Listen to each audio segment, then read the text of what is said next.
Oh my word, we have almost reached 200,000 subscribers. Thanks if you've subscribed. If you haven't, consider it. If only because you won't find those really annoying thumbnails with the faces that are too zoomed in, pulling a ridiculous expression. Let's not beat around the bush. Check out the 3 names in the top pinned comment. All of you have won a copy of the excellent Ultra Age, which we reviewed on the channel this week. Let me know in the comments what games you'll be picking up this week for a chance to win another game in our next week's video. A thanks to Clubata, they've sponsored this episode with their new game, the deck builder, The Amazing American Circus. My sincere condolences for your backlogs. We're all in the same boat, and if you enjoy the content despite me potentially increasing that backlog, then do consider sticking around. With all of that said, what's on sale?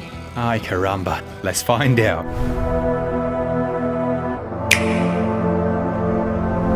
Let's start with one of my favourites, you'll know it well. It's The Outer Worlds, which launched in a horrible state, but is now very passable indeed. Now, I'm currently reviewing the expansion that's just come out for this, called Murder on Eridanus. I think that's how you say it. But I've also reviewed the other expansion, Peril on Gorgon. Those expansions are currently reduced as well, and you can buy the Season Pass, the expansion pass, at 20% off. Now, this is 67% off, so it's £16.49 or your regional equivalent. And if you are a fan of old school Fallout, then you should really own this game in its current condition. It's absolutely playable. It has gyroscopic aiming, it's got multiple branching pathways, it's got character creation. It's everything you would want from this style of RPG adventure. Now, it's still not perfect on Switch. I don't think it ever will be, but it's definitely good enough. I love how you've got this slowdown mechanic that you can use. It's a bit like VATS in Fallout, but you'll still be directly controlling and going for those headshots. I've got a massively overpowered sniper rifle in this now, so I can just one-shot anyone. But yeah, huge fan of these games. Really good. It's a big 17 GB download, so make sure you've got space,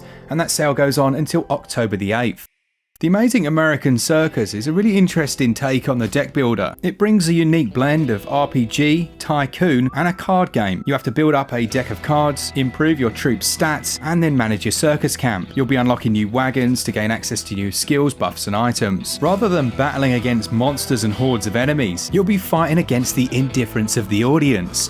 There are 200 different illustrated cards which represent the different artists in your circus. Comparisons have been made to Darkest Dungeon, but it's an amalgamation of a few different games that certainly might appeal to some people. And you'll be travelling around 90 different towns and battling, in air quotes, the audience to try and impress them, keep them interested, and generally entertain them. It has 21 story-related side quests as well, and there are 90 different cities and towns to visit. And there are antagonists in the form of boss-style enemies. There are 4 of these: the legendary P.T. Barnum, Buffalo Bill, Queen Victoria, and one that shall remain a secret. It's got a lovely country soundtrack if you like that, and it's a very reasonable 1 GB download. It will set you back £17.99 or your regional equivalent. Thanks to those guys for sponsoring this episode. Then we've got Star Wars Republic Commando, which was a classic back in the day, which we saw brought across from developer Aspire. Now, myself and many others had quite a few issues with the performance. It had some really ridiculous drops in frame rates. What I'll say is that it's not perfect as it stands, but it's much better than it was at launch. They have released a patch and it improves many of the areas I previously struggled with. The game itself, though, is brilliant. It's you and your squad that consists of Boss, Fixer, Scorch, and Sev. They strip out much of what you'd expect from a Star Wars story, and instead you have overarching missions, all within the same universe as the films you've been watching. It's got that brilliant musical score you'd expect, and as you're firing off weapons, ordering your squad to perform different actions, you realise that this is a game that deserves a sequel. It'll take you around about 10 hours to complete. It's a 2.5 GB download, and at the moment at £6.74, that's 50% off the lowest ever price until September the 23rd. Next up then, and I'm probably taking a bit of a risk here, but I'm putting Eastwood. It releases next week and it's 10% off, but what I know are the publisher and the developer. Chucklefish are the publisher, and we've got the developer Pixpill. Both of them make great games. This looks incredible. It's 10% off, so it's not a huge discount, but that goes on till launch. But it's a top-down action RPG set in a post-apocalyptic subterranean society, and it features John and Sam, but the blurb states the world is all about exploration as you jump aboard the cross-country railway which spans this decaying continent. Even just from the soundtrack alone, I think this is going to be a great adventure. We've all been stung recently with a few games that have come out, but I am going to put my neck out and say that Eastward, from these trailers and from what I think it looks like, is going to be a really good game. It's 1.7 gigs, and as I say, that sale goes on until September 16th, aka launch.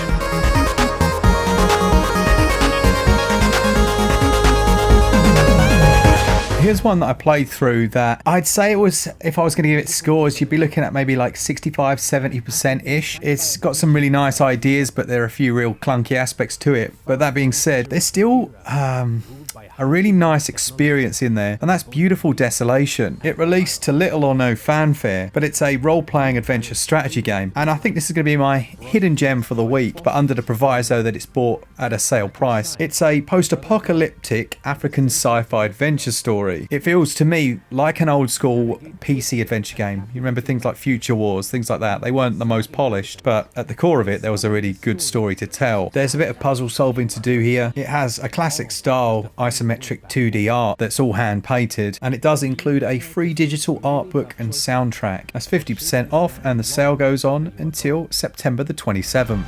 Beautiful Desolation on console comes totally revamped with full controller support and redesigned UI.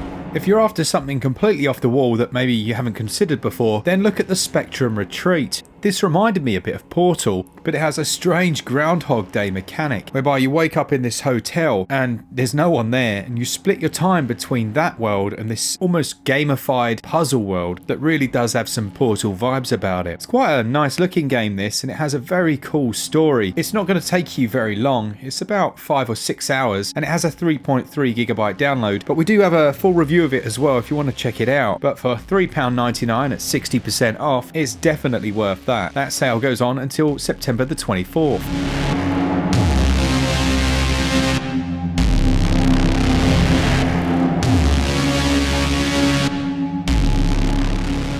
Now, fair play to the developers of Baldo. I know for a fact they are literally not sleeping until they get this game patched up. But sharing a similar style, and probably the best example of it on Switch, is Ni no Kuni Wrath of the White Witch. This RPG is quite massive. It will take you anywhere from 50 to 100 hours, and it has a Pokemon collecting mechanic. Now, you'll have to let me know in the comments, is it Studio Ghibli or is it Studio Jibbly?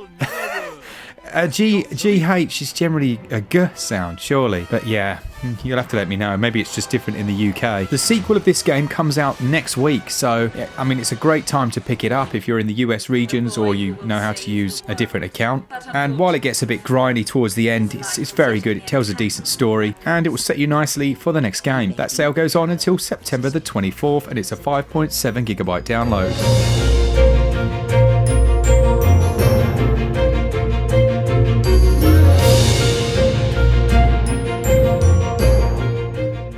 Then we've got God Eater, which has had a few mentions over the years, and for good reason. It's absolutely brilliant, and it's massively underrated by the vast majority of players on at least Switch for sure. It sees up to 8 of you battling against these giant monsters. It's very stylish, the combat's super quick, and some of the origami in the latter game can be brutal to take down. You'll be wielding your weapons, known as I believe the God Arcs, and these can warp and shift into different forms, so you can shoot with them, slash, and learn and utilise lots of different techniques.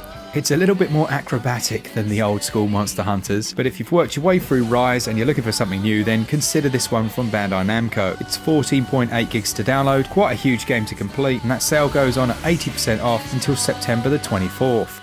Sometimes you just need a good action platformer, and Alwa's Legacy definitely fits that bill. This one's been out for quite some time, but it's reached its lowest ever price. It's 50% off, and that goes on until September the 21st. It describes itself as a modern retro game full of dangerous dungeons, mystic items, and ancient secrets. It's pretty much every platform RPG adventure ever made. But you can upgrade your magic, you can choose different pathways, and there is quite an interesting character upgrade system here. I think this would appeal to fans of games like Wonder Boy or Monster Boy, and it certainly holds its own amongst that crowd on Switch. It's about 9 to 12 hours long and just over a gigabyte to download.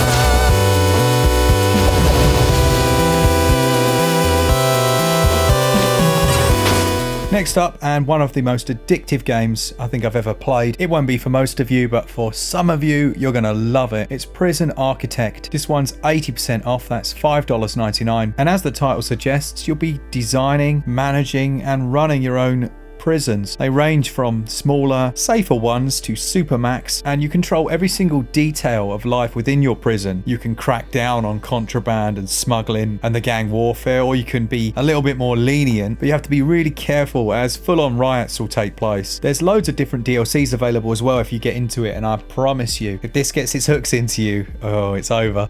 It's 524 megs, and that's until September the 17th. Last but not least, we've got the kids' pick of the week, and as usual, my daughter gets the last laugh.